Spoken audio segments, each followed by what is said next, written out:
Let's see. I'm just gonna pull up YouTube here so that we know if it's live, which it should be any minute. Yeah, we are live. We are live. We are live. Welcome, Sondre. Thank you very much. Thank you very much. How's your life? My life, it's quite exciting now. I just came back from crazy staying at the barn up in Norway. A place called Telemark. We're there this weekend. Lost my phone. And how did you lose your phone? I don't know. If I knew, I would have found it. I don't know where it's at. So we were there. Me and my girlfriend and a friend builded things up on the farm. And there's some concerts coming up. So I'm looking forward to and school is starting again. And so this is your, how many years of school have you? I'm starting on my second year now. Second year. Yeah. Okay. First year went really fast. And then it's the second year. So it's a lot of things to fill out, forms and blah blah blah blah blah blah blah. Like boring stuff. But it's going good. And I just returned from a cool trip staying down in the Netherlands. Cool. Yeah. What did you do there, huh? What did I do there? Well, you know, we actually stayed not in Amsterdam. We stayed in Eindhoven because we had an apartment which we could live in. So we were staying there, doing what? But the cool thing, you know, it's that I'm really into this gypsy jazz music, and try to speak directly into. Yeah, of course. I'm really into this gypsy jazz music, and that's played, of course, by gypsies in Holland. And I found out that the camp, which all my heroes are at, were right by where we were staying. So I contacted one guy called Paulus Schäfer on Facebook and asked, could I have a lesson with you? And he said, yeah, cool, come by on Monday. So I did that, took this old rusty bike and rode my bike an hour into the countryside of the Netherlands. Which is beautiful, which is really beautiful. It's flat, everything is flat, and it's a windmill there, and it's like the epitome, or what do you say? The epitome of the Netherlands, with those windmills and the fields, I guess. Yep, and canals. And then I rode my bike into this place where all these the gypsy jazz people are staying. And when I was riding my bike through the town, I saw a couple of quite famous guys within that scene just trolling around. And but what do you mean by famous though? Like, yeah, the biggest guys, a guy called Stocklo Rosenberg and some other dudes, which is the biggest guys in that scene, just walking around casually. And I was gonna pay this guy which I was playing with 50 euros, which is 500 crowns. And then at that moment, when I was going to withdraw the money, my card broke down. My bank card broke down. So I was panicking around in a little place called Nuenen in the Netherlands, trying every ATM machine. Turned out my card was fucked. So I met up with the guy, told him it was kind of awkward because he had to drive me back with my bike inside his car, drive me around in Netherlands back to the Eindhoven place. But he got his money, and but it was a cool experience.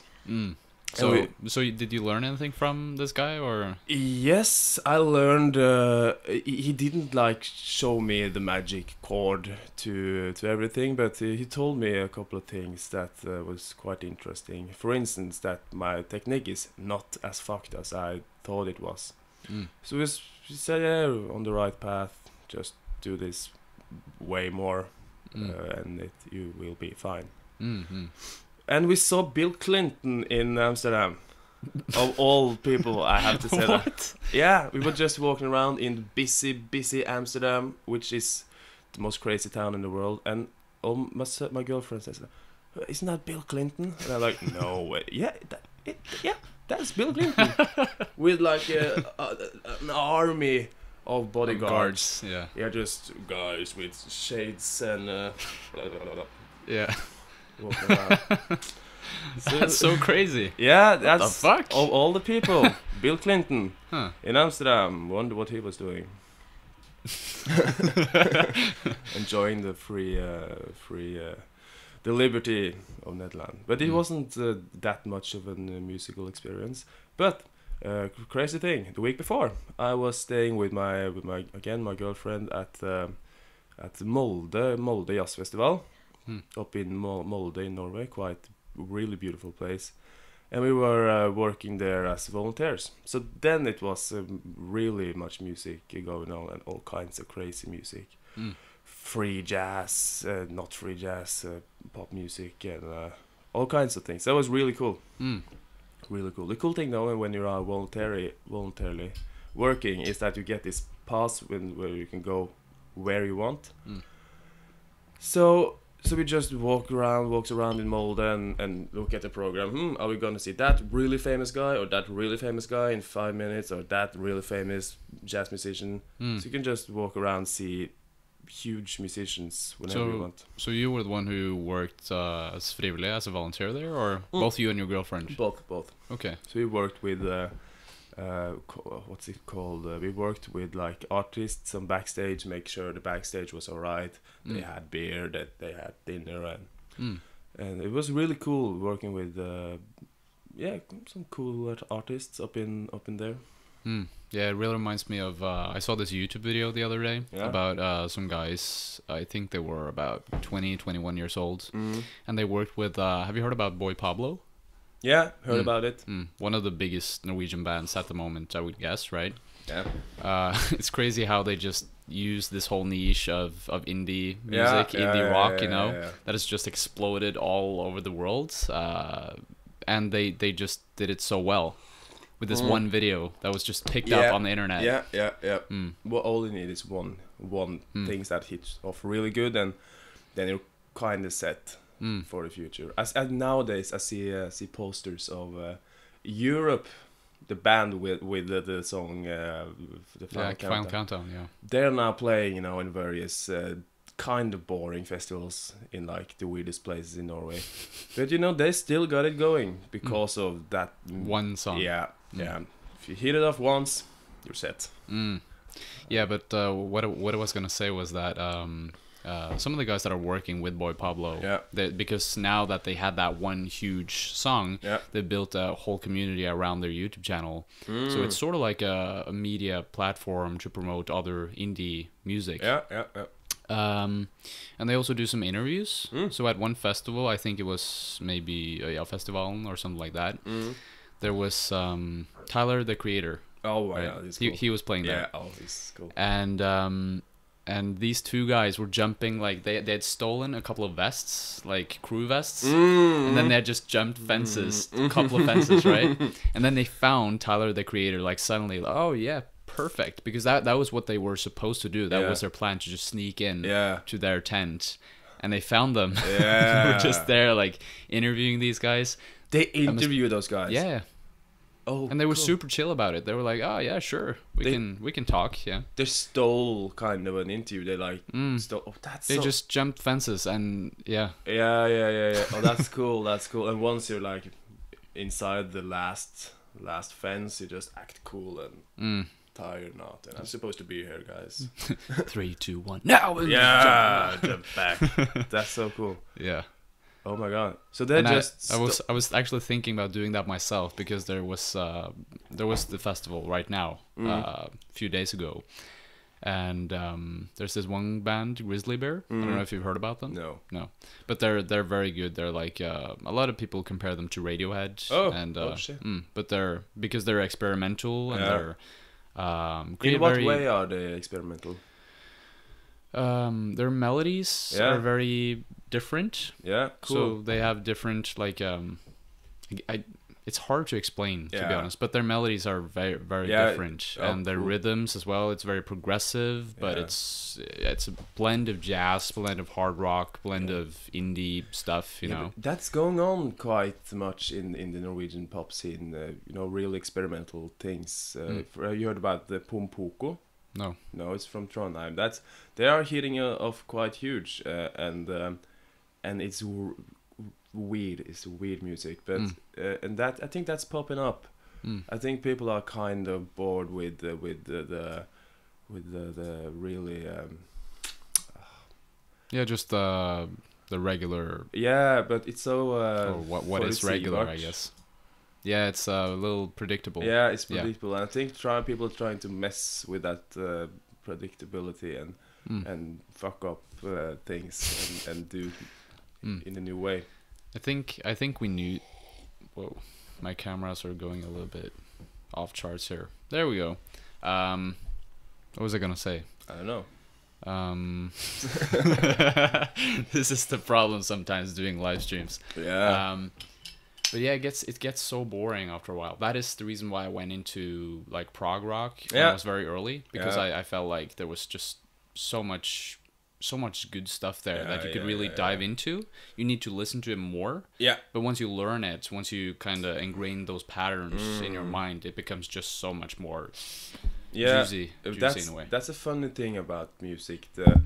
I remember that it grows on you so much. I remember when I was in junior high school, when I was 14 years old or 13 years old, I liked metal a lot, and I was listening to somehow. And I was going deeper and deeper into more heavy things. I remember first time I had heard bands like Suicide Silence and those really hardcore bands.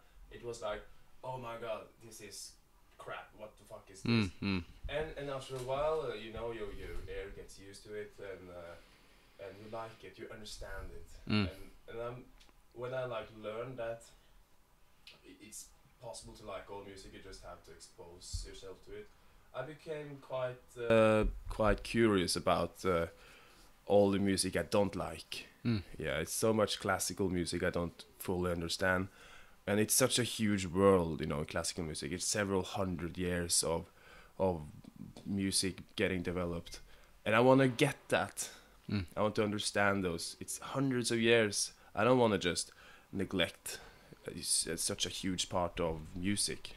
So you're thinking about classical music in general then, or just jazz, or? No, I have a couple of things I like, and that's which I really like in classical, and I try to grasp those things, and use those as platforms to grow out and to understand more and more about that music.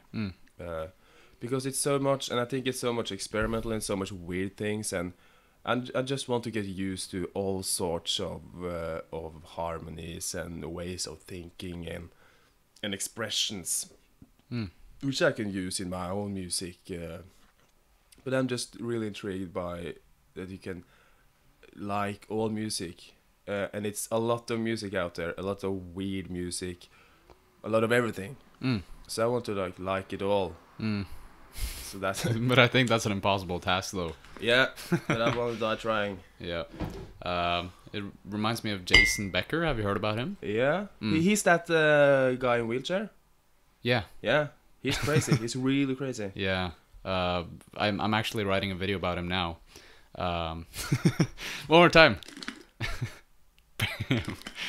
There we have the commercial. Yeah. Then this podcast is sponsored by Nescafe. Yeah. It's really good. Just add some warm water and you're set. Yeah. There we have it. But yeah, I'm writing a video about him, and cool. And one of the things that he was really, really into that I found out was that he was always listening to classical music. Yeah. And it seemed like he was, if you listen to his music as well, you can hear that it's almost like he translated classical music into the guitar playing. Yeah. So it's I don't know, when people, because he was gonna play with David Lee Roth, right? Yes. After he quit Van Halen. So Stevie Ray Vaughan was before him, and also Eddie Van Halen. It was Stevie Ray Vaughan in Van Halen? Yeah.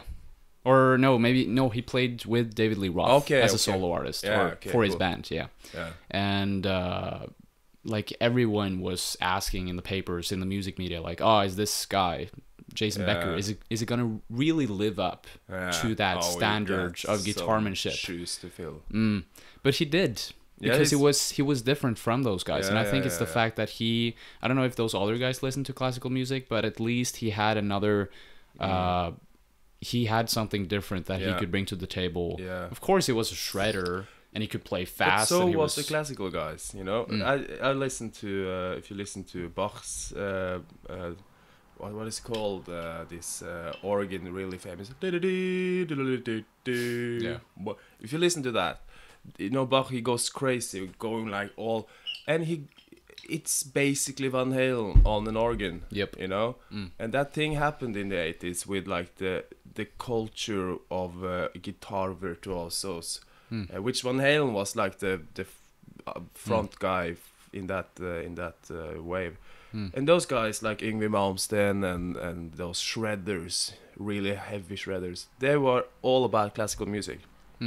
All about classical music. If you listen to Paganini, crazy violin player, he was the first shredder, you know. He was so good that people, of course, thought he was the devil himself. And Yngwie Malmsteen and Van Halen, I don't know about Van Halen, but this Jason Becker, they listened to Van Halen, to Paganini and those guys. Classical guys. Yeah, those classical shredders, which were big. Because they all played violin or piano, organ. And... It was a way of writing music, because those classical guys, they used a lot of arpeggios. That's just an chord, 3 notes, played up and down really fast. And that's like the foundation for these shredders. They always, because it's quite available to play that on guitar, those arpeggios, and they got crazy good at it. So that's a funny like, and that happens a lot, you know. Music gets forgotten. Hundreds of years later, or 50 years later, it pops up and makes a huge difference. Actually, I thought about this thing with the whole birth of this dirty rock and roll, with like Rolling Stones and that kind of thing. Because the funny thing about Rolling Stones is they all really got into old American Delta blues from the 20s, you know. It was a huge thing back then, but it, you know, and then it got over, it ended, and the world moved on. And then all of a sudden, some young guys in England 30 years later picked up these old dusty records and played them and got inspired by that. And the blues was reborn in Britain a long time after. You know, with so the Rolling Stones, they did a lot of just old blues songs, just straight after recording, and that influenced rock and roll hugely. You know, with the blues form and the whole dirtiness that was already kind of going on in like the youth movement and people were liberating, and then you add like this old really dirty blues on top of that. With now in the 50s, they got electric guitars and technology have advanced, and you know, that's a quite funny thing how old music just pops up and it's the same kind of mentality that goes into the music, but it's just a different medium. Exactly. And that's really funny, and I'm looking forward to the next crazy thing to pop up, because it's really not that crazy. It's been before. It's been before. It's been, you know, our ears are used to it, you know, because it's been before, and I can't really think about something like that going on nowadays. Oh, they do say that about trap music. Yeah. That trap music is taken from punk, actually. Because a lot of trap music is very simplistic. Yeah. Of course, it's blended together with commercialism, because there's a lot of people wearing bling bling. So it's probably like a remix of like gangster rap, and that the visual thing of gangster rap, but also just the simplistic mentality of punk. Yeah, and the but I'm not sure. Punk rock, that's a cool phenomenon. Yeah, that's really cool. That's really interesting, because it's promoted. The message of punk rock is just, we're not conformists. Yeah. And then you have all of these bands that are just doing the same thing, right? Yeah. So it's like, I'm gonna be different, or I'm not gonna be the rest of the gang. Yeah. And then you have so many people saying that, right? Yeah. So it's like, come on, guys, let's be different. The irony, it's sweet irony. Yep. Yeah, but it's influence and that the thing I'm like, because I'm really into history as well. I get that. That's a really cool thing about music, is that I think music is the most direct source of understanding an era. For instance, if you can read about the time in which Mozart was living, you can read about the political structures and blah blah blah. And then you get sort of a political understanding of the time. But if you really want to be in the time, you got to listen to music, because the music is like the most uncorrupted thing. History is just a story of winners of wars, so it's corrupt as fuck. I can swear on this channel. Yeah, go on. I mean, it probably will get demonetized, but I don't give a fuck. Oh no. So fuck. I mean, we had cock motherfucker. You had cock motherfucker. That was the first opening line I said yesterday. We have Axel here from cock motherfucker. Demonetized. that would have been the best thing if that happened as well. In addition to the technical difficulties. Yes, Axel from Boop. Yeah. I once played in a band called Kaksakas, which we're trying to make the word. Oh my god, this all gonna be beeped out. So yeah, okay, about the history. Yeah. But if you listen to like the music of the time, that's like a direct source. And if you take Norwegian classic, folk music, the crazy fiddle playing, and you can hear. Almost, you can smell the tar from the log houses, and you can really get into the era in quite a detailed way. So that I think that's a fun thing about classical music. It's sort of time machine. So I like that. That's a very epic way of putting it, but it's true. It is. It is, because it's like you said, it's so unfiltered. It's not. It's not going through, like, say, stories, for example. Yeah. They are interpreted in so many different ways, and they're retold. So by the time you hear it, it might be, like, reiterated a dozen times, right? Yes, it's a different story every time it's told. But in music, because that's the good thing about sheet music, because it's conserved, it's not, this is the music, you can't do something with it. It's preserved for the after... the life, in lack of a better word. So that's one of many aspects of music which I really understand. You think we'll remember today's music longer because we have these medias of like streaming services and different ways of saving music, just compared to sheet music as they used before? It might probably be preserved longer. It's preserved longer. What did you say there? It's preserved, of course, preserved longer, and it's preserved for a much shorter period of time, because it's just coming out new music all the time, and things get old really fast. Things get old. It's you can see trends just developing so fast, and of course, if a band is really good, they are set. They are good. They won't disappear, because good music, survives. Always. Yeah, I think today you also have to be very cautious of building like a following over a longer period of time. Yeah. And if you put out music that you personally love, you might have a bigger chance of doing it. But there's all types of other skills that you also need as well. For example, you need to know social media in order to penetrate the market now. You don't... Of course, if you have a good network of people that can help you, like one person knowing social media, like Boy Pablo had these other friends that were willing to actually do some work and go out and jump fucking fences and, and do stuff like that, then you have some more resources to back you up, right? Because you have video... and yeah, you can, but that's the thing. It's harder. I think it's harder to penetrate if you don't have more skills than just doing music. Yeah, I think it's exactly the same. Difficulty. So? Yeah, I do believe that's exactly the same.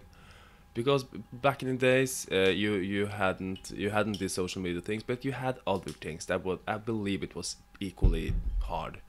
Actually, because technology advances and if you are good, you will get to where you want to, and if you're bad, you know. So, and I've been thinking about this a lot because it's so many aspects, you know, technology moving and social media, and but I think you had to.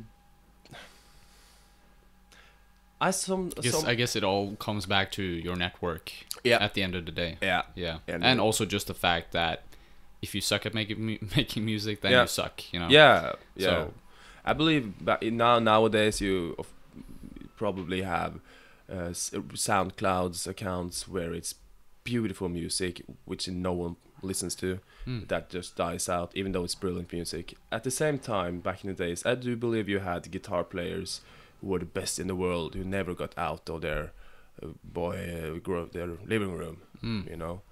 So it's many factors. I know really good players, really good players that don't get anywhere because they lack the social part of playing, which I think was equally important back in the days. Just you did other things back in the days. You probably got out and met people.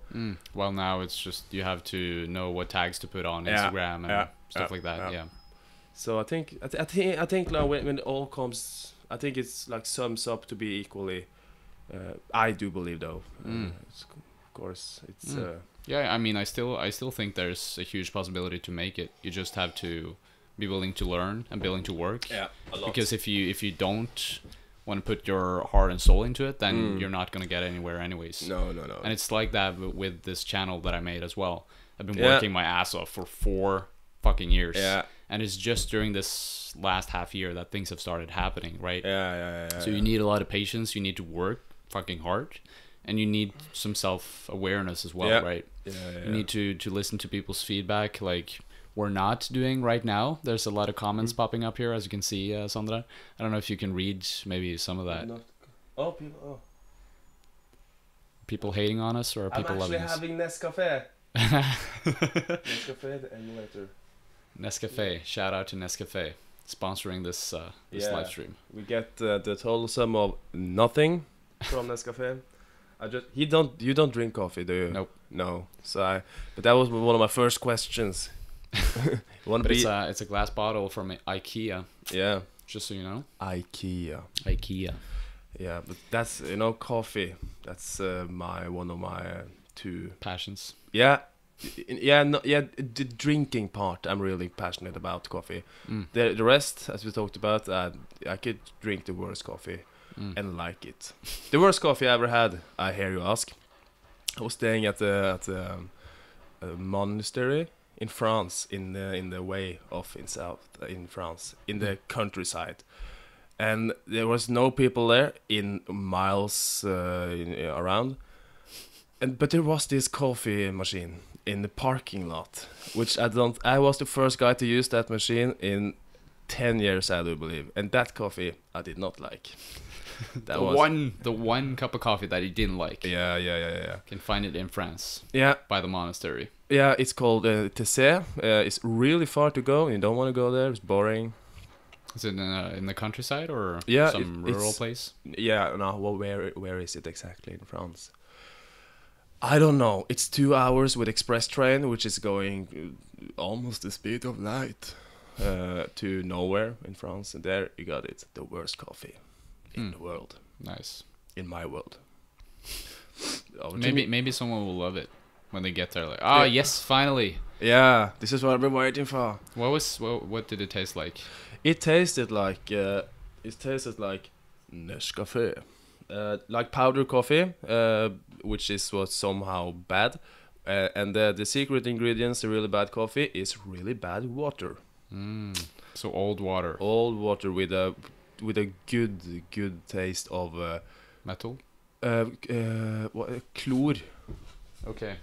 So chloride. Chloride. It tasted like a pool, a bath pool. Yeah, I just need to restart the camera. What do you think of Death Grips? Oh yeah, what do you think about Death Grips? What is Death Grips? You don't know Death Grips? Is it a band? Yeah. That's the thing about I'm really passionate about music, but I'm so deep down involved in my weird music, so I rarely stick my head up to listen to So Death Grips. Yeah. I don't know. I know Death Grips, so you can ask me, but you can also ask the people watching, I guess.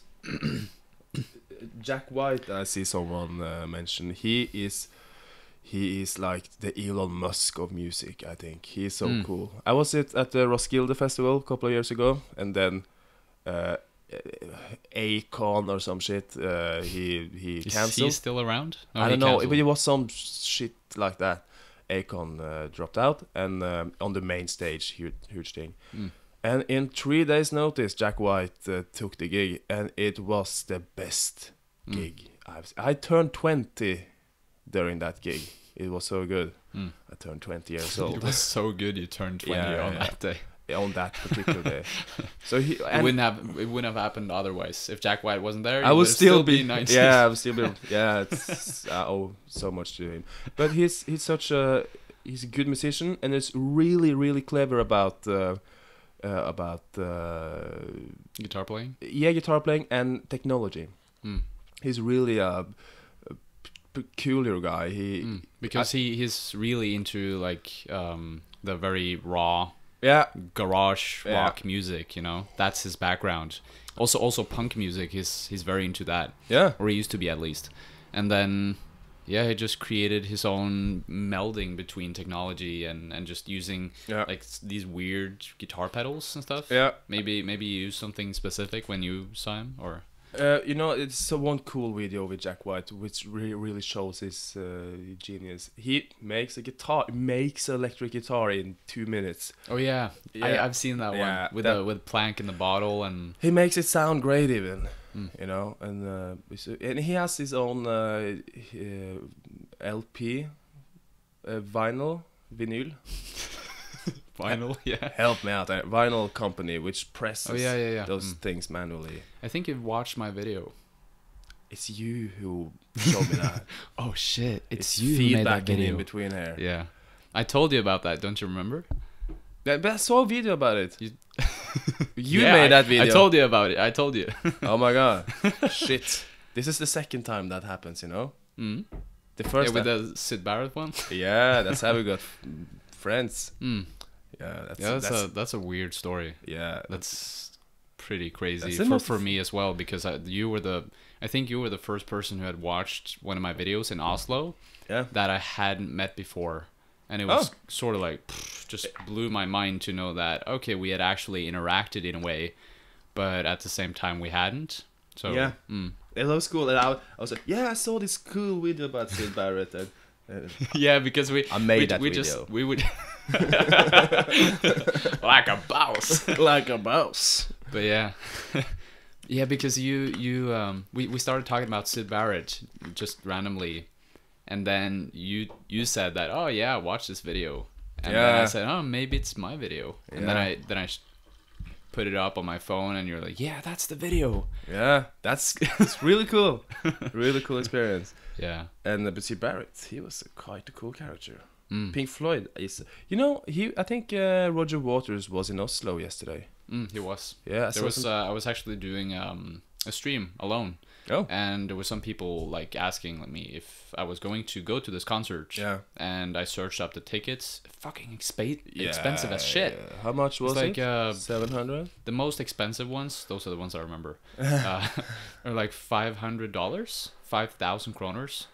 That's crazy. Yeah. And the cheapest ones were around 200, I think. So 2,000. It's, but what can you expect when you're watching one of the legends of rock music, right? And the whole shebang with the scenes is huge. But I saw Roger Waters here a couple of years back, and I've seen some of these late great big bands, and like Metallica and these huge things.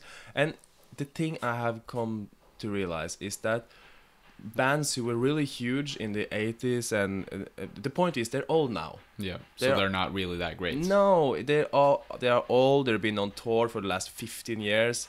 And if you see Guns N' Roses, I'm not talking about shit about Guns N' Roses, of course, but it's 2018. Those guys, they have a couple of kids, they're getting fat, and they sing songs about being young and full of power, which they are probably not feel anymore. No, no, they're like surfing on the hits they made when they was young and aggressive. Now they're old and they're dads. You know, the magic is kind of away for me, because you know it's not rock and roll when it's too big and old. For me. Well, it's a good thing that you're honest about it. Yeah. I mean, I feel the exact same way. I felt this exact same way when I went to Metallica a few years ago. They're like the symbol of what I'm talking about. Yeah. Because I just don't get why people like Metallica. Even, I mean, maybe I could get into their albums, you know, if I listen to them more. Yeah. But I've only listened the most to them while being live. Because I wanted, the first time I was like, oh, okay, I can see Metallica because, you know, they're legendary. Yeah, right? Yeah. And then I've seen them a couple of times after that as well. Yeah. But that was because I wanted to see the people that warmed up for Metallica. Oh, Kvelertak?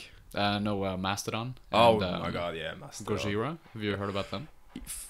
A couple of days ago, I'm as I said, I'm like deep down in my own weird gypsy music, but every now and then I stick my head up, and I did that a couple of days ago and listened to Gojira.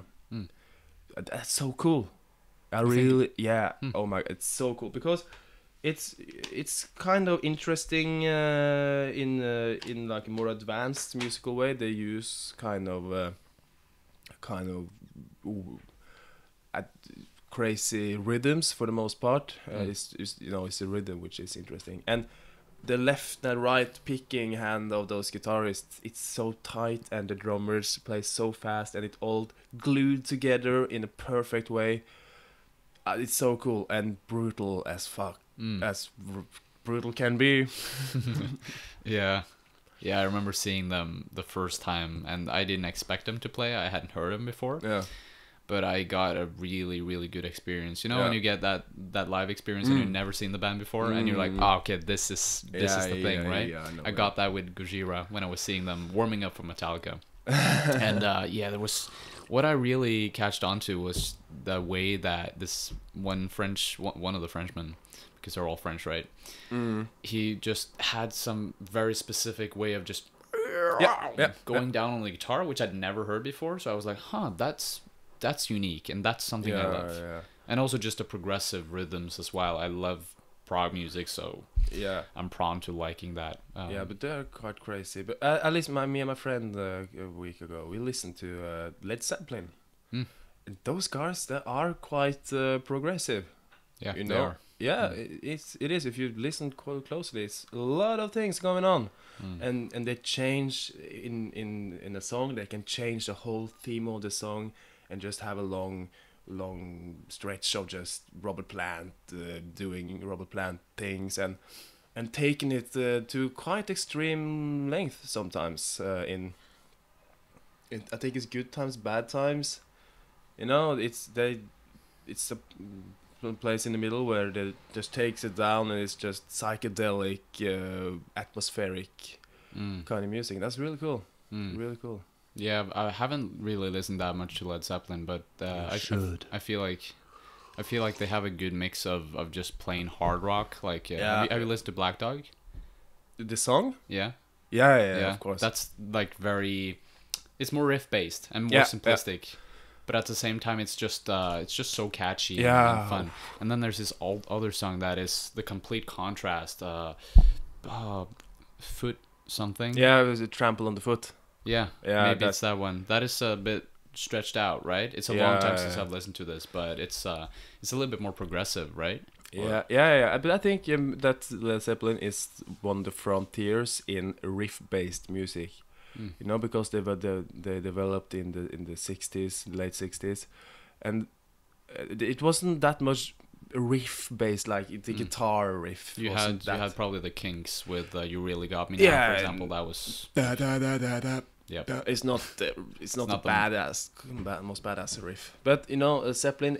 That's a crazy story of how they got formed, because it was really a band called the Yardbird Suite, the Yardbird. Yeah, and they just stole the band, and Jimmy Page is just a genius on coming up with guitar riffs all over the place. And this and Trample on the Foot, that's a synthesizer riff all of a sudden. So they took things to some different length, and the rock and roll riffs came around, and then of course AC/DC and those guys took it to the extreme. There's a lot of people that say that there's so many bands nowadays that take so much inspiration and almost rip off Led Zeppelin. Yeah. For example, Wolfmother. Yeah, and Tame Impala. Tame Impala? Yeah, that's quite. I think people say that. No, I know people. I say that. I think they are quite. Yeah, I listen to some Tame Impala, and I think it's quite. It's like a mix between the. They got at the first album. It's really from the producer perspective. It's kind of Beatles influenced. You know. Actually. Yeah. That's for sure. That's something that I heard the first time I listened to them.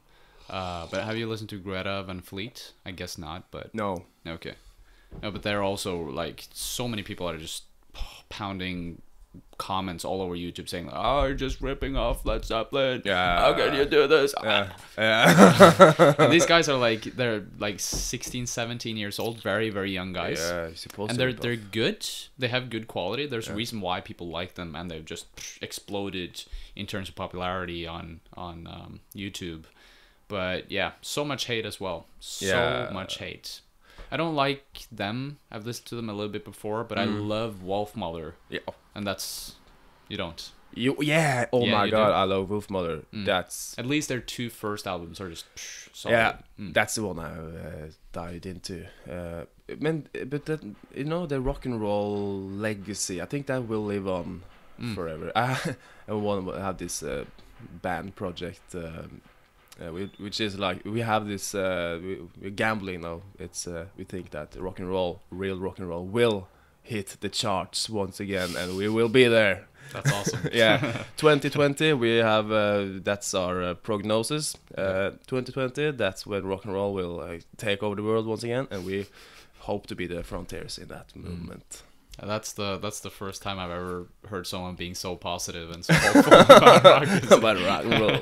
Yeah, but you know, things go in waves, and one thing I came to realize is it's all about action reaction all the way. You know, things get heavy and big, and then all of a sudden it's like boom, and then it's down low and atmospheric again, and you know, it's just reaction, action all the time. It's just pull and push all the way. Yeah. Nowadays, I think it's really like it's sort of a clean style of it all. You know, it's. What do you mean by that? What I mean by that, it's at least in Norwegian popular music, it's kind of a clean sound with. I wish I could just come up with some good examples by now, but you're thinking about pop music. Yeah. Thinking about pop music, it's sort of a clean thing with Astrid S and Cezinando. It's sort of it's something clean and polished about it, which is perhaps a contrast to like the 2010 kind of music with Soulja Boy, and it's crazy all over the place. And once again, I think it will be crazy all over again soon. Or the reaction is something in a different way, that it's they are reacting to make it more. I don't know, but it's not just. Didn't know what he was talking about there. You know, it's the Nescafe. Gets you numb. I could get into it, but it's quite complicated, man. I don't remember right now, but it's one song, you know, pop music. It's a bit pull and push, you know. I don't know, man. But I think it's cool, and you can see it. A really good example is the rift between the 80s and the 90s. When it was 80s, it was glam, hair, major chords in rock and roll, crazy guitar playing, blah, blah, blah. And then it was like, and that was all over in the movies as well. It was like future this and future that and huge and blah blah blah. And then the 90s came, and it was like no grunge came so long. Yeah, simple aggression. Just keep it as straight as possible. Yeah. I think that in the 80s everybody believed that we are in the future now. Yeah, you can really see that on the style as well. It's actually a funny story because that style of those colors, the purple, the green, the yellow, and the shapes as well. Some of these squiggly lines that you always see on all types of 80s design. It came from a furniture company in Italy. No. So they just had one series of furniture put out. Oh. And some people, there was like a clothing company in the US, I think, that were in Italy at that time. Oh my God. Saw this convention. And then they just took inspiration from that, and it just blew up. Oh my God. It's crazy how these trends, they come from such small subcultures of society, like a place in Italy, you know? Yeah. What the fuck? And those guys happen to be there. Yeah. And that's like the theme of the 80s. That's the peak of the 80s. That's the aesthetic. Oh my God. Yeah. I wonder what it would be like if that didn't came along. Some different, more boring furniture company maybe would come along. But it would still be about the future, I guess. Yeah. And because everyone was in that zone of just we got these Walkman. Walkman. You can almost fly to the moon with this Walkman. Yeah. And then the 90s came and you realize you can't fly to the moon with your Walkman. It's all shit once again. We weren't really hitting the future after all. No. And then the sad part comes along. Yeah. We're not in the future. What's the mentality of people right now? Do you think that people are thinking like, oh, we're in the future, we have our phones, it's so practical, practicality at our fingertips, and I feel like the 2010s have been sort of like a flirtatious thing with future themes, but it's not completely there. Maybe it's coming more in the 2020s. Who knows? Yeah. 2020 is gonna be more future, that's for sure. It's gonna be more future. You can't argue with that. But I think, I don't know what people think nowadays. I think it's just a clown age, you know. We're going back to, I can't not brush on politics. You know, we got these huge political figures. It's like taken straight out of Donald Duck. Speaking about Donald. Yeah, but it's so like a comic. It's this Russian bear in the east and this red North Korean guy and this, of course, this clowny guy in the US. And it's so just it's a clowny vibe of at least the politic, which sort of reflects the era in many ways. Yeah, I think things are becoming less serious, and social media is just exposing who we really are. Yeah. As a contrast to before, when you know there were just 2 or 3 people in the newspapers deciding, oh, this is the story and this is what it's going to be. Yeah. Because then there was only a very, very small portion of the population that decided what people are going to watch. While now it's everyone can decide because we have a freaking camera in our phone and we can record everything. So now I guess we're just experiencing a new age where we are suddenly getting so much truth. You want to take some questions? Is there any question marks there? No, it's not. What are people saying? People are talking about No Quarter and Stairway to Heaven, perhaps. No Quarter.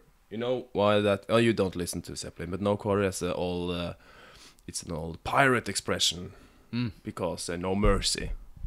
We're gonna say no quarter. So you just said no quarter. Yeah, that's no mercy. Let's hang this guy or whatever. So it's no term for no mercy from the old pirate age. It's not so much questions. Oh, okay. Do you like Lou Reed? No.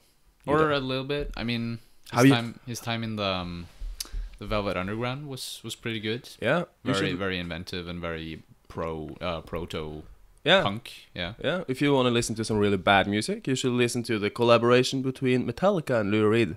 Oh yeah. Worst thing ever happened. No. What was it called? Lou something. Lutalica.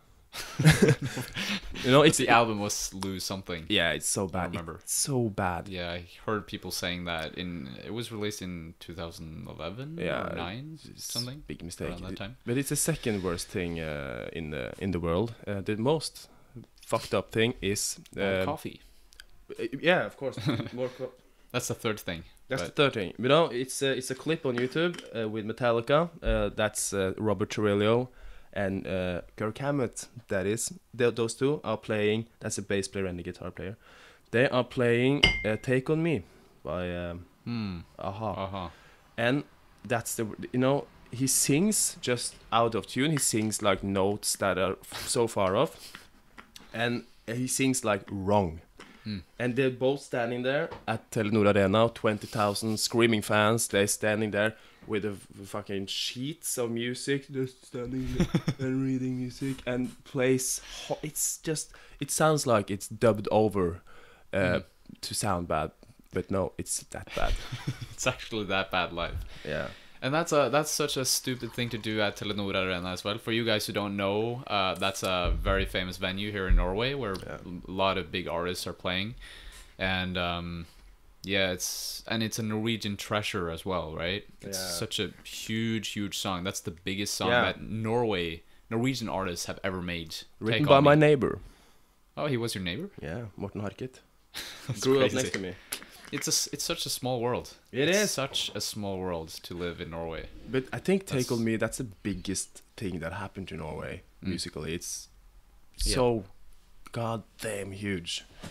No, they have... And also the music video also was like really, it won a lot of awards, I think. And, it's like the symbol of MTV. I think one topic we should brush about, which I find so interesting, it's like the harmony between music and technology, how they advance in harmony, because that's MTV, you know, that's a technological advance, and you see then how popular music advances and shapes with the technology. All of a sudden, music video comes along, and those bands that didn't jump on that trend were usually just cut out from Styx. Have you heard about them? No, but they just didn't want to make any music videos for MTV because they just didn't believe in it. And they were a huge band. They impacted the American culture and just culture in general. Yeah. But they didn't want to make any videos. So they were like instantly cut out of the feed for all of these teenagers that were new to music, you know, which was stupid. You should really embrace music if you are an artist, right? Yes. So you should. That's cutting out, But, you know, imagine the birth of the electric guitar or the Stratocaster, you know, and how all of a sudden you don't have to play the acoustic guitar. You can just do gong, and it's cool as hell, you know. And all the way from the early days before microphones, you can see like the role of the guitar, how that's gone from like a comping, like because that was all it was able to do because of its limitations. And then, you know, you can put a pickup on the guitar and you can electrify it, and all of a sudden it's this whole range of new possibilities just pops out, and people use those possibilities. You know, all of a sudden you can play solos, and the guitar sound. You know, when you have like electric guitar, it sounds different. You know, and that's open up another world to make snus. Sponsored by snus. Sponsored by snus. General. Yeah. In general, we just go on snus. That's what Norwegians live off of. We just do snus all day, all night long. Yeah, we just sit there, eat it. Yeah, hook up with our friends. We just sit on a bench, snoozing, you know. But then again, you got like electric guitar, and all of a sudden you can bend the notes and all these new things. And I think that's the birth of the band. You know, when things are electrified and you can just plug and play. But they did have bands before as well, though, when you had acoustic things. Yeah. But it was some different type of band. Yeah, it was more with horns, and it was a different arrangement. It was a brass arrangement as well. Yeah. And brass bands. Because the brass are so loud, it's logical to use them that way. But all of a sudden, the guitar can be equally loud or louder. So then you can have a band, and it's so much easier to make a band yourself when you don't have to hire a brass section or whatever. And then the band format is born. And then everyone can make a band, and some people are really good, and then you got good bands, and in the production side of things, you can all of a sudden you can record multiple tracks at the same time.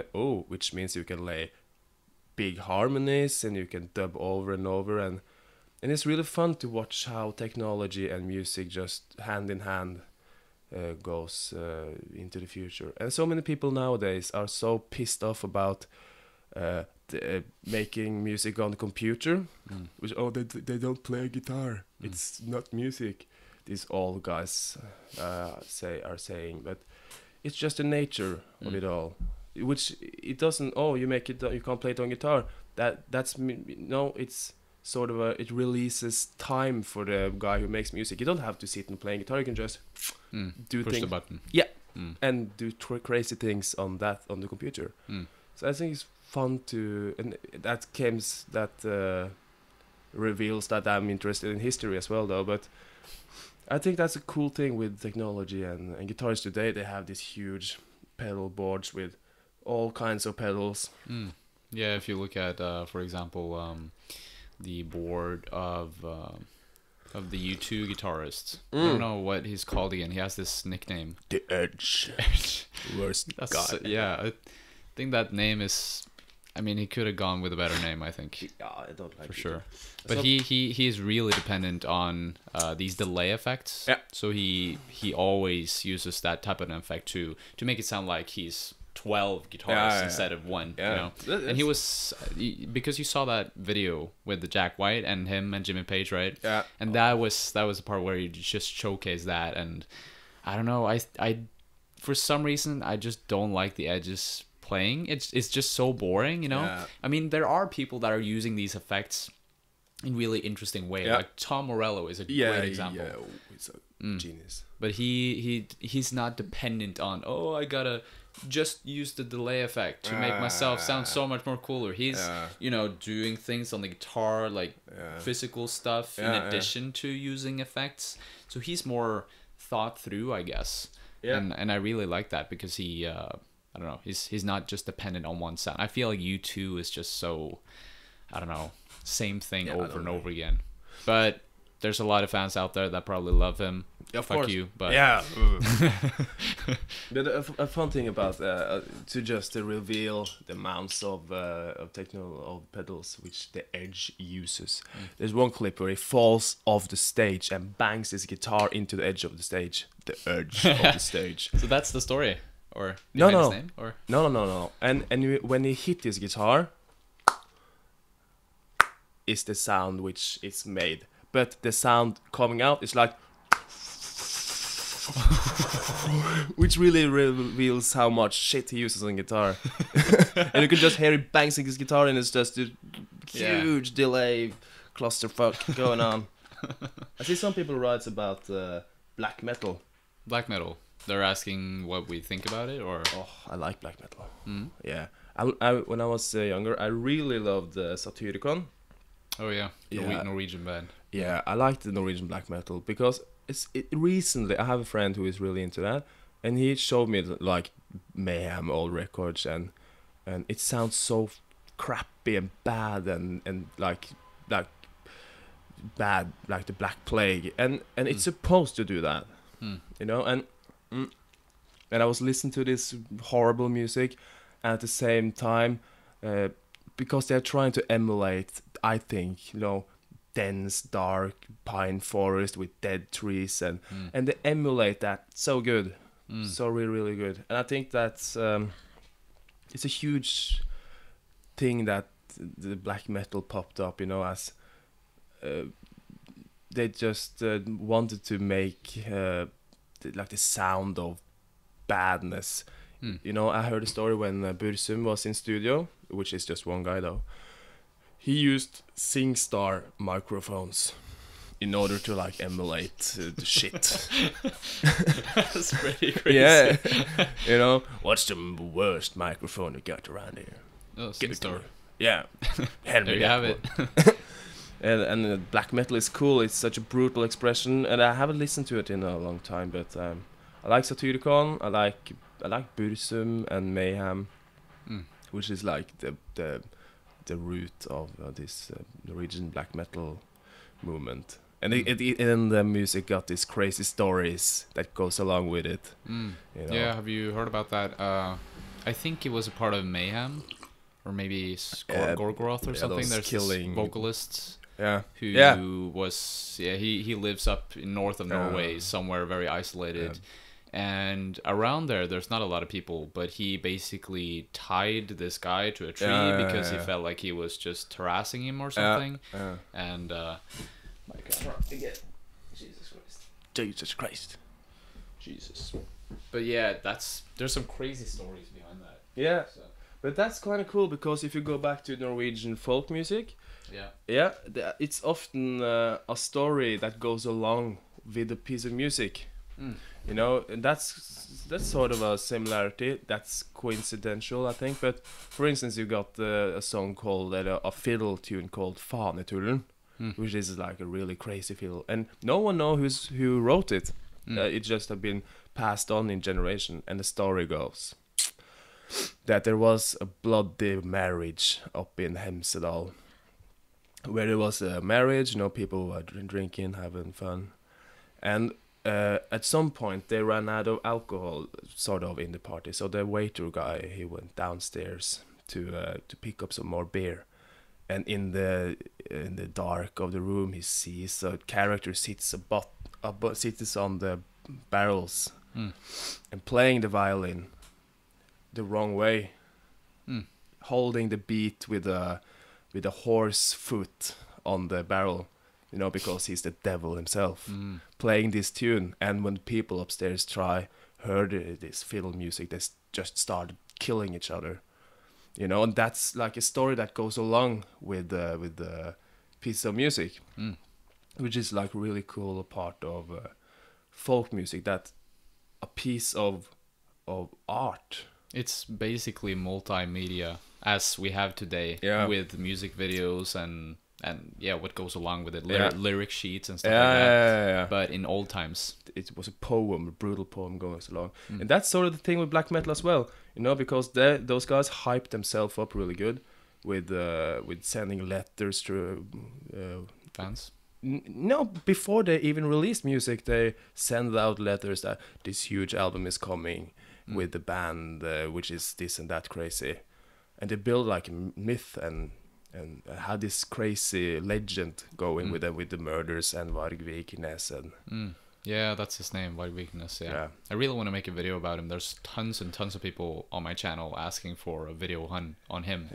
So I don't know if you saw, there's a documentary made about him where he's just sitting at home. There's this team of people making a documentary from some other country, I think the US or something. Is it made recently? No, I think 2014, 15 maybe. And he's basically, Varg is leading them up to this mountain where his grandparents used to live, and there's this really old shack. That's the guy from Gorgoroth. Oh yeah, okay. So that's not Varg Vikernes. No, Varg Vikernes is living in it. He actually has a YouTube channel. I know. Yeah, it's crazy. Yeah. It's so weird. He's kind of huge as well. But that's guy from Gorgoroth. All right. He scares the fuck out of these TV people. It's so good. I read not so long ago, Varg Vikernes was caught down in France with 2 semi-automatic machine guns and loads of explosives. So he's still going strong. He's still angry. He's an angry old Norwegian ice king. Whatever you want to call him. Yeah, king of the pine forest.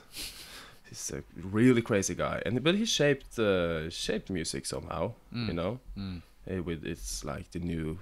I wouldn't ever imagine if I lived in the 90s in Norway, like right before black metal was huge. I would never imagine it to be that big, or maybe I would, because it was a kind of a rough time in Norway. Like the economical state was, not that good. But things were getting better by the turn of the century, I believe, or 96, 97. I think things were better in the economy. But maybe that was, like you said, cause and effect. Things were so bad, things were looking very dull and boring, and people just wanted an escape. And they needed a fucking hard escape. And they created black metal, as a darkest of the darkest type of art you can create, right? These guys with fucking needles, these needles so sticking visual. out of their arms, and dead sheeps. of the lyrics. What are the lyrics? You just say, but it's so cool. And I think that is the reason why there's a lot of mystique around it as well. Yeah. That's the magic of it. Oh, yeah. Before, when you didn't have the internet, and that was in the 90s as well, then people had to imagine, like, okay, what are these people singing about? What do they look like? For example, if you hadn't listened to or watched Pink Floyd in the 70s or 80s, and there was not much going on TV, maybe you hadn't MTV, maybe you didn't have the channel. Yeah, NRK. Then you were just sitting there with your vinyl, and you just had to look at the vinyl. Okay, this is what I've got. Oh, that's and magic. You've also got music. Yeah, that's it. Yeah, you don't know what the people are like. No. You don't know their story. No. So you have to pick different parts of your brain and connect your own story. Oh. So it's not just the music; it's a melding between your imagination and the art. And I think that is what a lot of people do very, very good. But people need to be more aware about it now, because everything is getting exposed with social media, right? So that's cool. I have so many when I was a kid, and before the internet was huge, and before I understood the internet though. I remember having listened to this band and just making my own legend about who they were and what they look like, and that's cool. I thought about something the other day, back in the days, imagine getting a piece of music. You have to take the bus into the town, find a record, and that one, I take that one, you buy it, you have it on your arm on the bus on the way home, you go in, open the door, put on, and then you hear it, imagine the magic. That process. Yeah, but how much you appreciate the music. You're going through all these cool things right around the town to finally put the needle on the record and listen to it. But now it's, and now you're so overexposed. It's easy to get overexposed to music, because you have all the music in the world in your pocket instead of having 17 songs beneath your arm on the bus. So I like to not have internet on my phone and just have one album downloaded from before. So I can really listen through and force myself to dig deep, because if I have all the songs in the world in my pocket, I will just hear the first 10 seconds of all the songs and just skip. So I'm sort of trying to emulate that magic. That's the best you can. Yes. Just delete the internet connection and go back to the 80s. With a 2018 touch with my phone. But I just imagine all that, because I heard so much stories about people like, oh, we bought this record and we went home to John's house and we just sat around the stereos and get our mind blown. Imagine hearing Black Sabbath for the first time. What are these sounds coming out of my speakers? It must have been a crazy thing to experience. Yeah, for sure. Yeah, hearing Black Sabbath. That's like the start of the really dark music. Black Sabbath. The song Black Sabbath from the record Black Sabbath. Legendary. Yeah, it was released in 1969.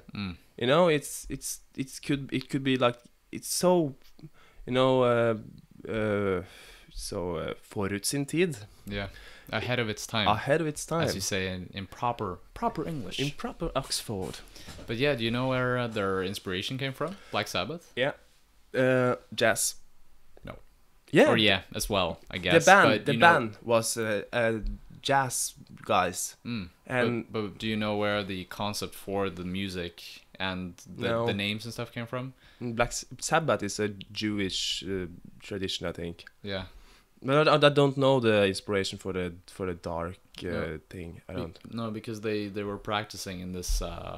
You know the inspirations, don't you? I know. Okay, cool. It's coming.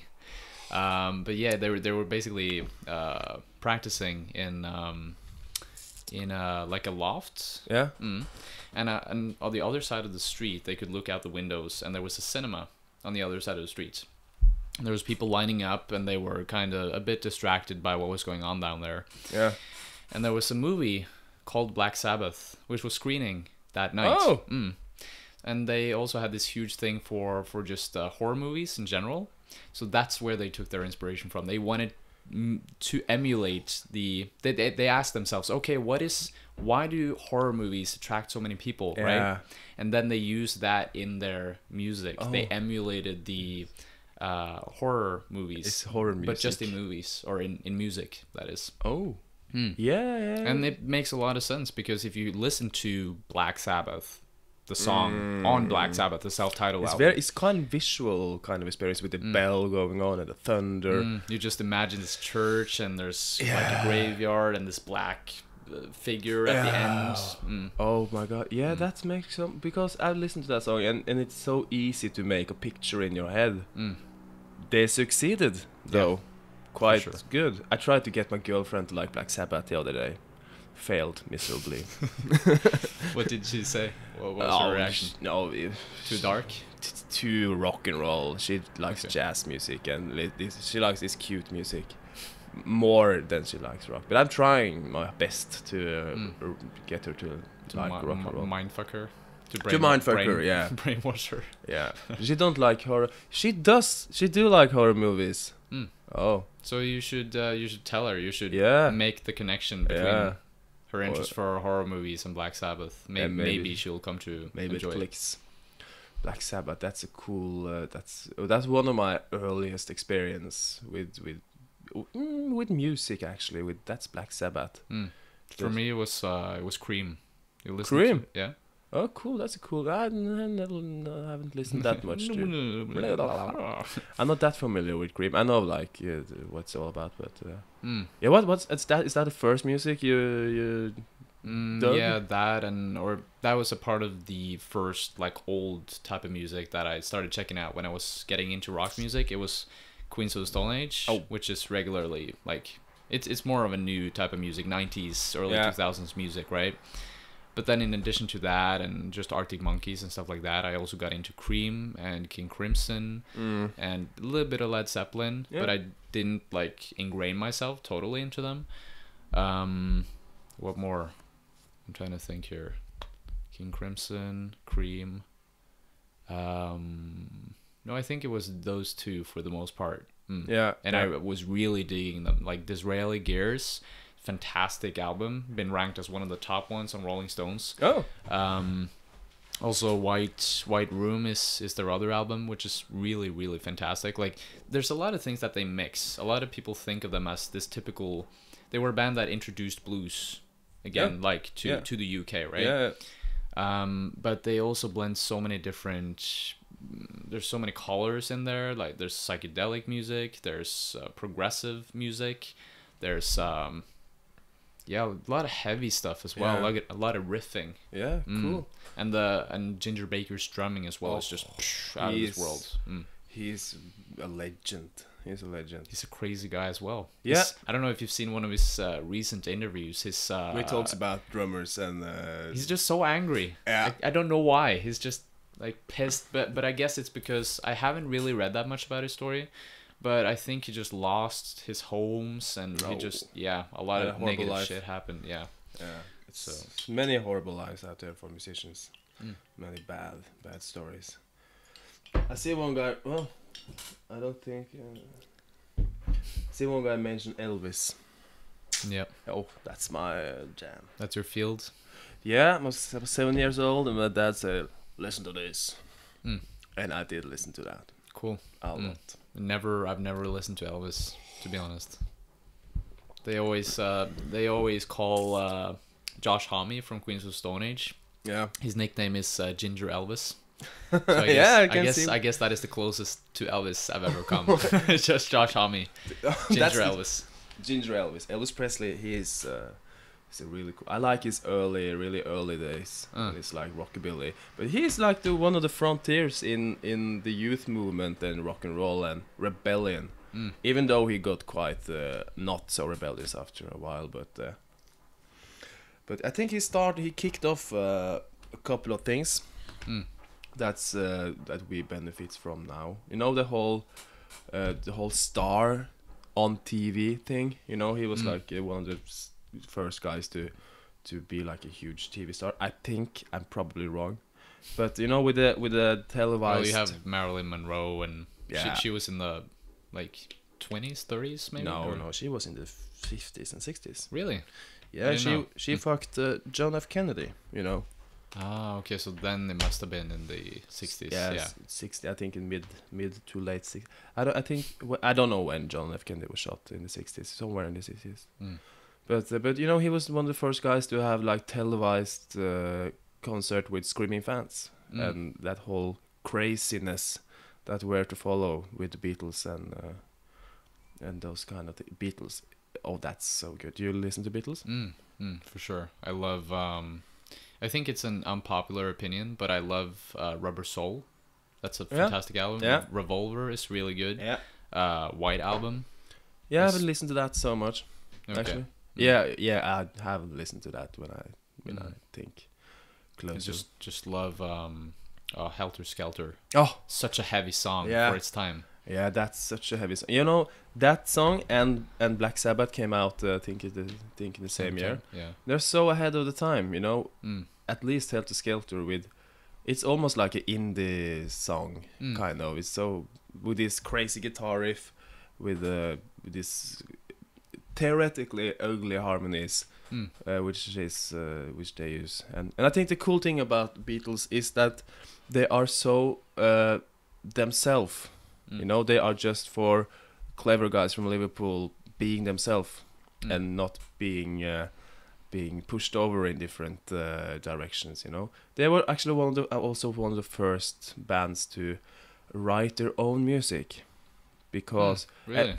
Because at the time the thing you did was you started a band and you went over to this. It was buildings where people sat and wrote songs all day long and sold the songs. You know, Tin Pan Alley is a great example, where it was a day job writing songs and selling them. I didn't know that. Didn't? That's crazy. Yeah. Yeah. All the jazz tunes are old songs written in Tin Pan Alley. And there was a equal place in the UK where if you had a band, you went over to the song store, so to speak. You bought a song that you thought would fit the band. Oh, this looks good. Yeah, we might have this one. Yeah, literally that was happening. But the Beatles, you know, they didn't do that, and that's not because they were so clever, but because they were so cheapskates. Yeah, they didn't know better. They just didn't know that existed. No, so just we write our own song, listen to the radio, trying to emulate American rock in the beginning, writing their own music.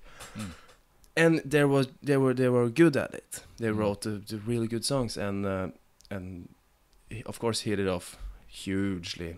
But you can hear the progression of the band. You know, they start when they're trying to like be this American rock and roll band, and how they progressed. Yeah, away from that after a while, and really took things into their own hands and made what we know as the Beatles today. I feel like the Beatles, they're such a band that they stretched into so many different areas. There's something that's very avant-garde. Yep. There's some things that are super pop, super blues inspired, and then you have these things that just go in between, psychedelic stuff. I mean, like the Yellow Submarine. What the fuck is that? You know? The fuck is that? Yeah. What were they tripping on when they wrote that song? Yeah, know? It's probably some LSD stuff. Probably some good old LSD. Yeah. But it's a fun thing. You can see like a clear shift in the Beatles. You can see like before and after they went to India. Yeah, you can see them coming back with long hair and colorful shirts and. That was George Harrison who really inspired the other guys to like, let's get into meditation, you know, just take it slow. We need this break now, guys. Come on, let's just go to India. Let's go to this religious temple and meditate and just get back into our zone. And you can see it in their interviews as well. People interviewing them. What was it like with this breakup with your girlfriend, blah blah blah blah blah. And they're like, it's okay now because we have been to India, we've been doing this, and we feel more chill now. Meditation has helped us. They literally said this. So that was a huge part of their probably impacted their music a little bit for sure. To find themselves. And the other cool thing about the Beatles is that their interviews, you know, they are so funny. You know, they're cool guys. They really sit there and journalists try to fire questions at them, and they just, gets the best comebacks, and they are funny and they are cool. They're really cool people, and that's a huge thing as well. And they made movies, and there was a real package. You get the hairstyles, the movies, and they were this clever kind of rude guys.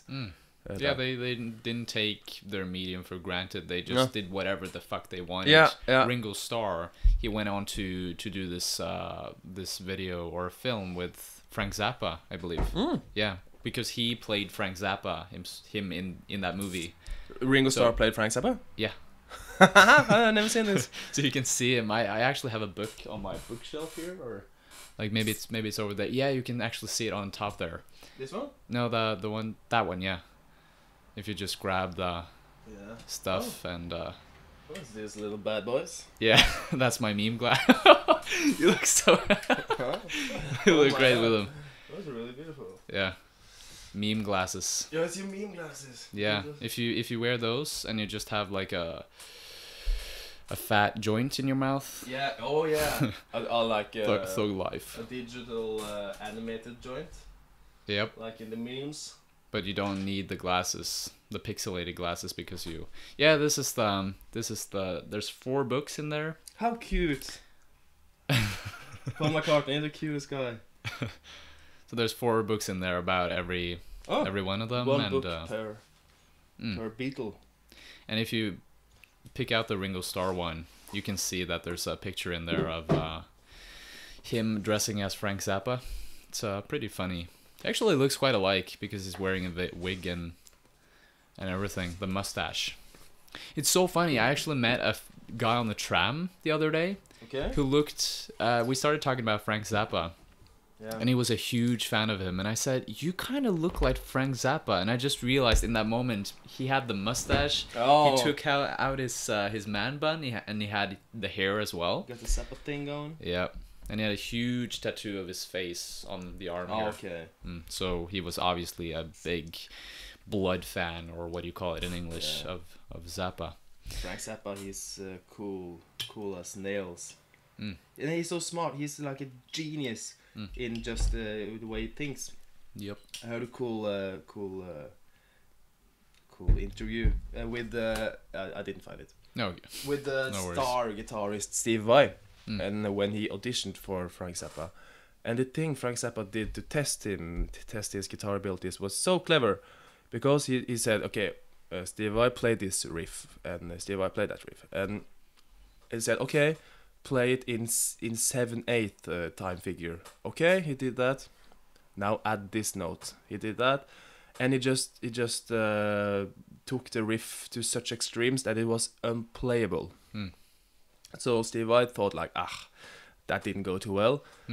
But the test was, he was going to take that riff so far it was unplayable, just to see how far he could do it, And that's Zappa's a clever guy, and in all his interviews he has really, really clever and well thought of points about whatever topic he's talking about. Really enlightened guy, I think. Yeah, for sure. He knows a lot of things about society. He was way ahead of his time. Yeah. In terms of just the comedy that he was using in his songs, like the satire and everything. He was very ahead of his time in terms of like racial problems. Yeah. He was very accepting in terms of black people. Yeah. When in a time where there was still a lot of racial segregation going on, and racial segregation was the main thing, the norm in the 60s, I guess. It's so recent as well. Yeah. So he was just coming up with these jokes in his songs about how this was so fucking stupid, and he knew his stuff. He knew what needed to change. And he did something about it. Yeah, should be more Frank Zappas. Yep. And he's I guess maybe it's enough with one Zappa. I remember when I started to check him out, and I was like. Hearing all these satirical, funny songs, I was thinking like, this is just when is the real thing going on? And then I realized that it's all just jokes and humor, and it's really crazy music. Really crazy music. But he died too soon. Yeah, he died in the 90s, right? Or I think so. Yeah, because he had so much going on. He had like tons. He has a big library of unreleased stuff. Oh, I don't know if you know. No, but he and I think his family is slowly but surely starting to pick up some stuff and starting to release it. The recorded music. Oh, he had like tons. There's probably double his discography that still is in his basement, just lying around. Oh shit. I heard Shake Your Booty, Shake Your Body. That title is meant to be said. You know what I'm talking about? No, it's an album or a song. Yeah, a famous album called Shake Your Body. Shake like an oil guy, but it's supposed to be. So you said it like shake. You say it like shake your booty. So it's a joke, and so you can't say the album title without saying shake your booty. And that's a good album, but I started to check out his more avant-garde kind of things. And it's avant-garde. It's sure. So avant-garde and ahead of its time, with this really progressive music and just taking it beyond what was available at the time. But he's an inspiring character in the way he also organized his band and his tours. Because he did a cool thing. It was really clever because he paid everything in advance. It's all paid for by himself. So when musicians like fucked up, he was like, "Yeah, I paid for all of it. You're out of the tour," and he could switch and get new members in the band because it was already paid for, and. He was a clever guy, and it's so much to learn from Frank Zappa in music and in life in general, I think, because he was such a well-spoken character and well-read, and had his opinions was like not so shaped of whatever shapes your opinions.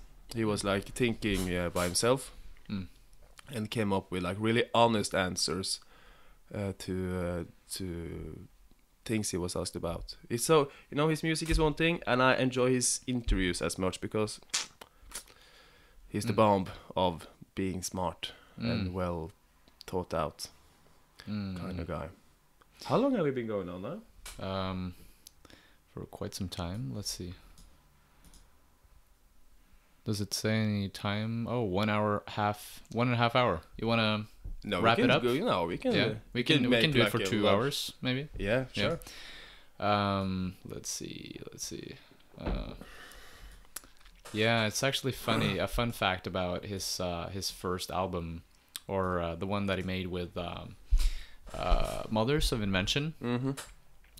If you look at the album sleeve, the original album sleeve, he actually had a list of 120 something names, and these were all people that he was inspired by. And these were not just famous artists, contemporary artists at the time. It was also artists that were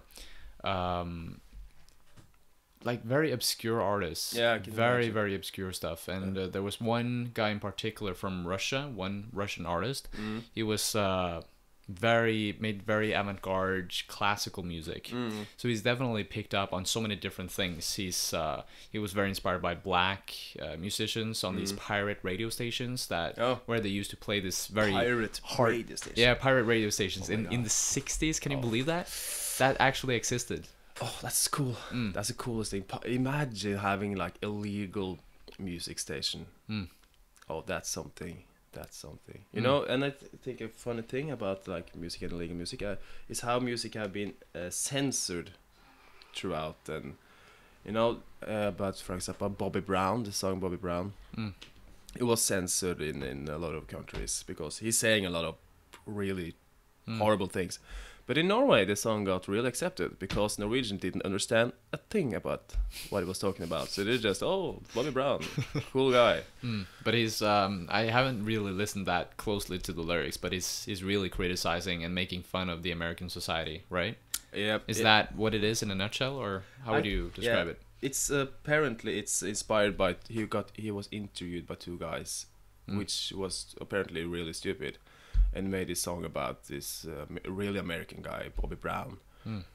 And the song is just about how horrible Bobby Brown is, raping a girl and just being a sleazy guy, which is like the American dream kind of, maybe being a sleazy dude walking around doing sleazy things.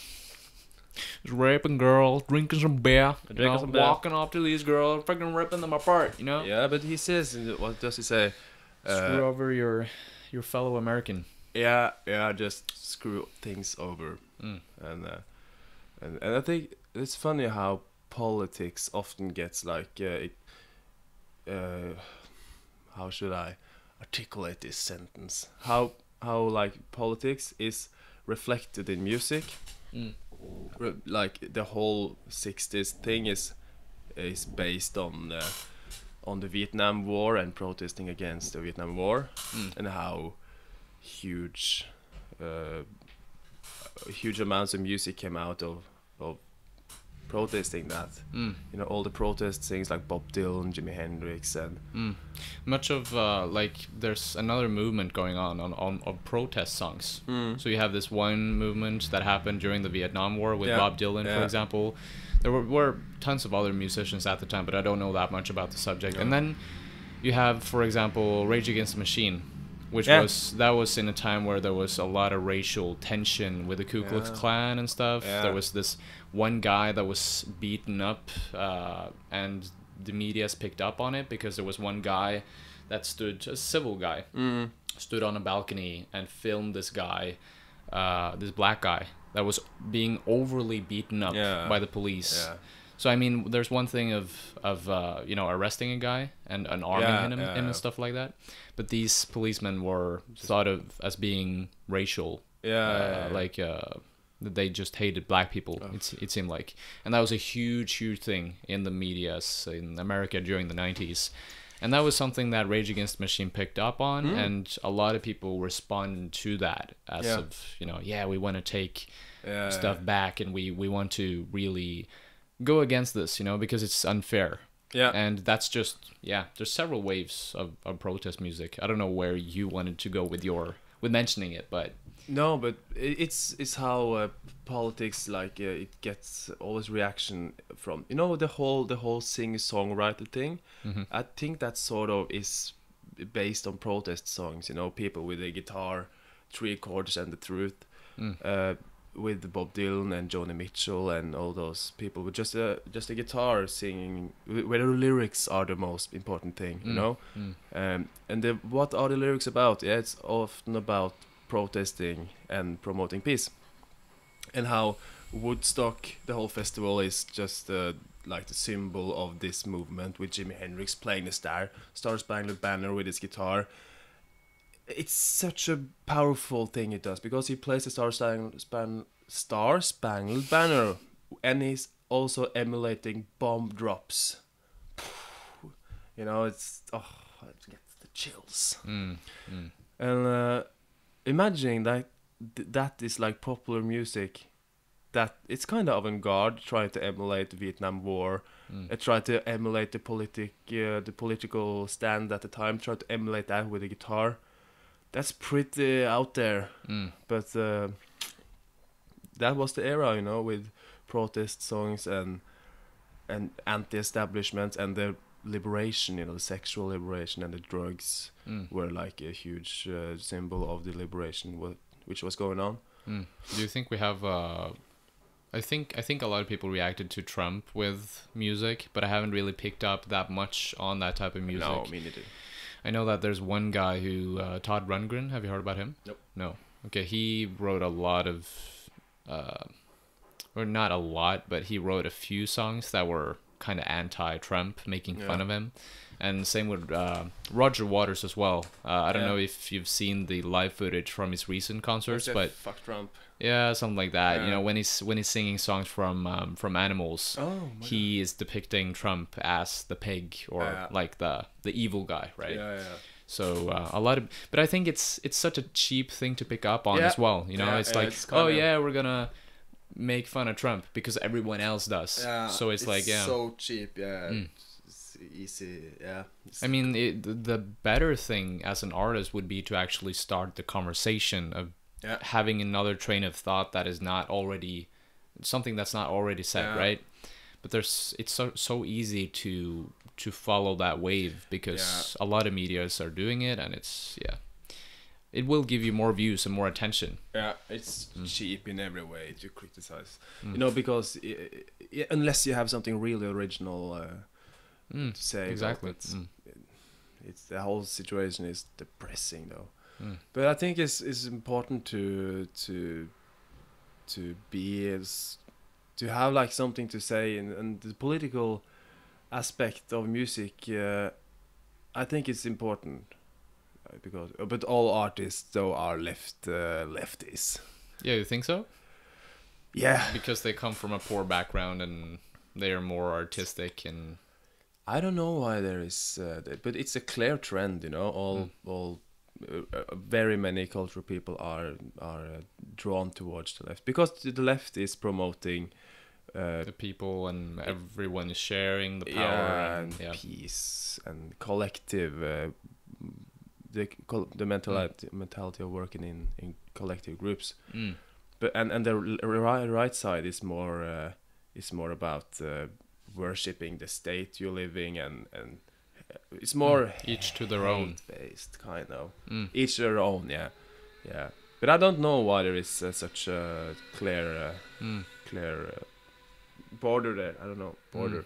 Well, I guess it has something to do with psychology as well. Yeah. Some people are just more people persons, I guess. They work better in groups, while other people are sticking to themselves, and they know that they don't need to be that dependent on others, I guess.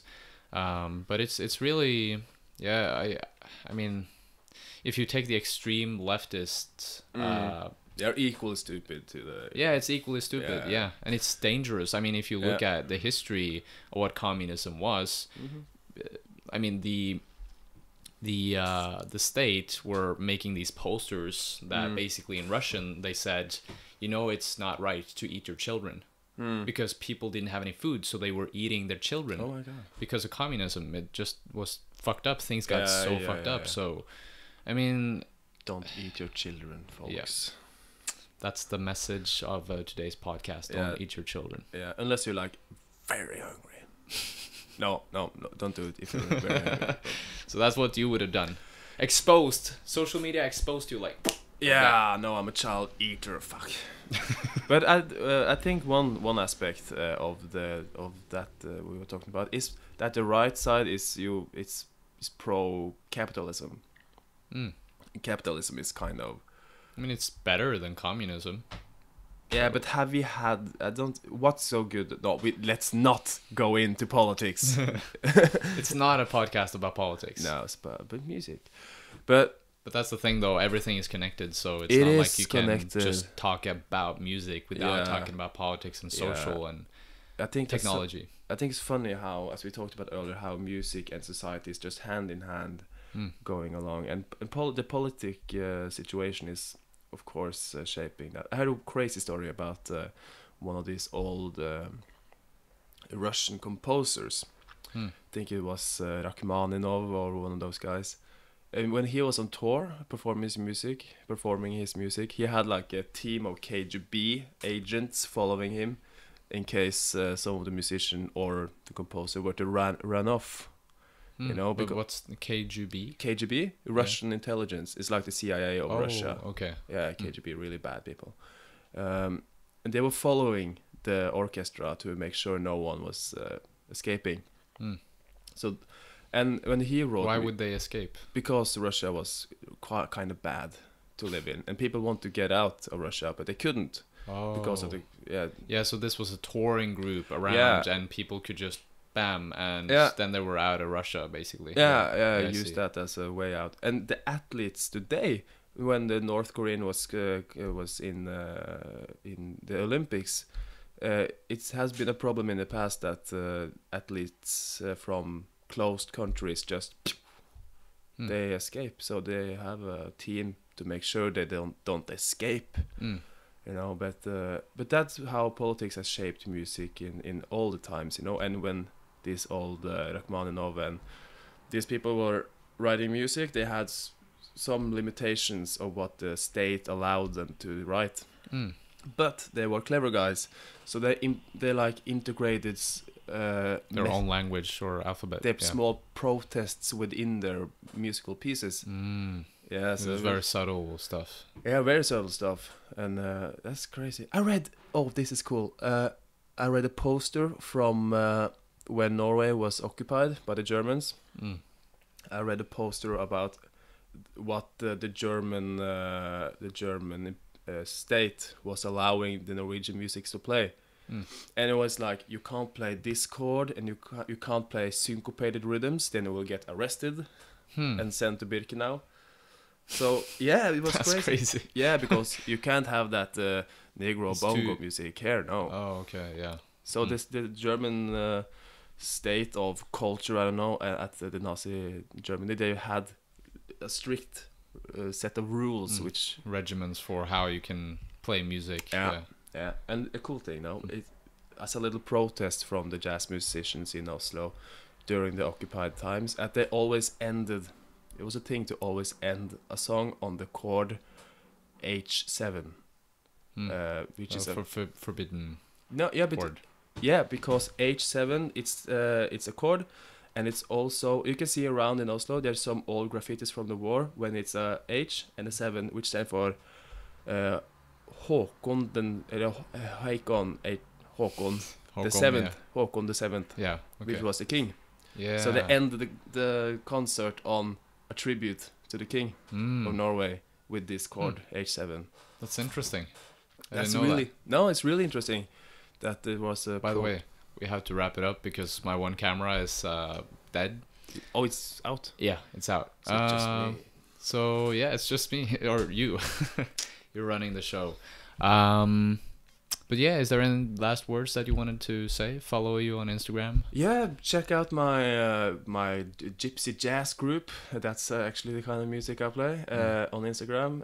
There's a link in the description if you want to check that out. Yeah, we're gonna release music soon, and I hope you like that. It's not rock and roll though. It's some weird gypsy music from the late 40s.